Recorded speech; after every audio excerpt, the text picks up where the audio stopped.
Borley Rectory. The name alone sends chills down your spine. Located in the quaint, unsuspecting countryside of Essex, England, it's a place where history and horror collide.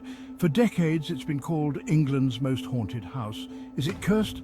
Haunted by tragic events? The answers seem to vanish like ghosts in the night. The stories are endless. Residents and visitors have been tormented by unseen forces. Whispers, shadows, and full-bodied apparitions have made Borley Rectory a place where fear is palpable. It's a place that gets under your skin. You can't escape its eerie grip. The old rectory's dark history is a tangled web of unexplained phenomena, tragedy, and despair. It's a place where the veil between our world and the next seems perilously thin. Are you brave enough to explore the chilling legends of Borley Rectory? The year is 1862. Construction begins on Borley Rectory. It's a grand Victorian mansion intended as the home for the parish's new rector.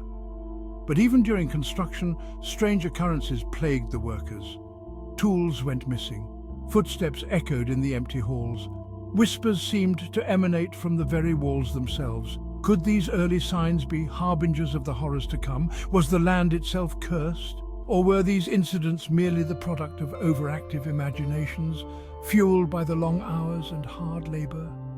Whatever the reason, the legend of Borley Rectory began to take root. As the years passed, the stories continued. People reported seeing flickering lights in the windows. Others heard disembodied voices calling their names. Borley Rectory was gaining a reputation. It was becoming a magnet for the unexplained. One of the most enduring aspects of Borley Rectory is the sheer variety of its reported hauntings.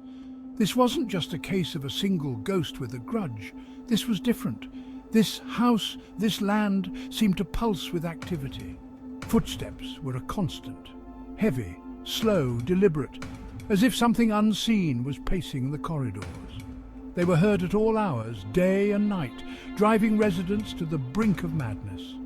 Whispers, too, were commonplace. Sometimes they were unintelligible, mere murmurs on the edge of hearing. Other times, witnesses swore they could make out words, phrases, even entire sentences. But the source of the whispers remained elusive, adding to the unsettling atmosphere. And then there were the apparitions. Shadowy figures darting across hallways, faces appearing in windows only to vanish moments later. A spectral horse and carriage seen racing across the grounds. Each new sighting added fuel to the fire, cementing Borley Rectory's place in the annals of the paranormal. Section 4. The Nun and the Monk.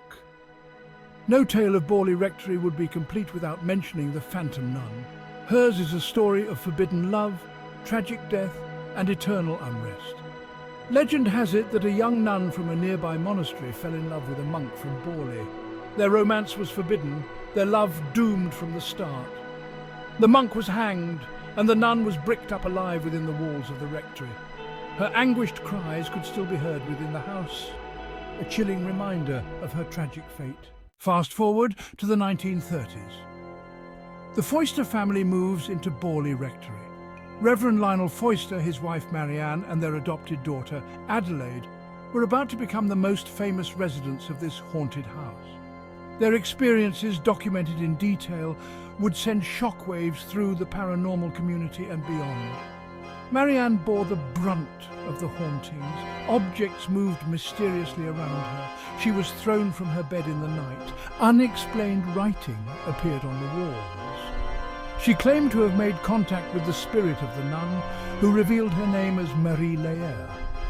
Was Marianne truly communicating with the other side, or was she succumbing to the immense pressure of living in such a notorious house? The haunting escalated. Stones rained down on the house. A ghostly carriage was heard racing through the grounds. Lionel Foyster himself witnessed apparitions and heard disembodied voices. The family was at its wits' end. They had become prisoners in their own home. Something had to be done. In 1935, famed paranormal investigator Harry Price arrived at Borley Rectory. He brought with him a team of researchers to document the supernatural activity. Seances were held. Evidence was meticulously recorded. Price's investigation solidified Borley Rectory's reputation as England's most haunted house. In 1939, tragedy struck. A fire, attributed to an overturned oil lamp, engulfed Borley Rectory.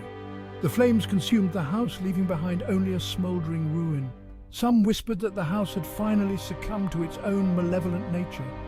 The physical structure may be gone, but its legend lives on. Borley Rectory stands as a chilling reminder that some places hold on to their secrets long after the bricks have crumbled away.